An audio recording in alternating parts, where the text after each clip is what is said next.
দুপুরে লাঞ্চে ছিল পটল ভাজা আর আলু আর ভেন্ডি দিয়ে জিরে জিরে করে ভাজা হয়েছিল। এতে পেঁয়াজ দিলে আরও বেশি ভালো লাগে, কিন্তু শনিবার ছিল বলে নিরামিষ।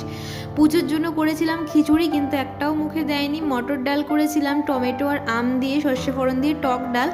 আর এদিকে রাঙা আলু সেদ্ধ দিয়েছিলাম। ছোটোবেলায় মা রাঙা আলুর পরোটা করে দিত, সেই ছোটোবেলায় এখন সেই স্বাদটার কথাই মনে নেই, তো ভাবলাম আজকে একটু রাঙা আলুর পরোটা করি। তোমাদের সাথে কথা বলতে না বলতে দেখো প্রচণ্ড পরিমাণে ঝড় বৃষ্টি একসাথে প্রচণ্ড মেঘ ডাকছিল। তারপরে এদিকে সন্ধ্যাবেলা আমি সন্ধ্যা প্রদীপ দিয়ে চলে আসলাম রান্নাঘরে আটা মাখার জন্য। আটার মধ্যে দিয়েছি নুন, আর সব থেকে পরোটার স্বাদ বাড়ানোর জন্য দিয়েছি জোয়ান। জোয়ানের স্বাদটা আমার ভীষণ ভালো লাগে। এদিকে রাঙা আলু আর নর্মাল আলুও দিতে হয়। নর্মাল আলু না দিলে জিনিসটা আঠা আর শক্ত হবে না, কেন রাঙা আলু প্রচণ্ড নরম হয়, ফেটে ফেটে বেরিয়ে যায়। তাও অনেকটাই ফেটে ফেটে বেরিয়ে যাচ্ছিলো প্রচণ্ড আলতো হাতে।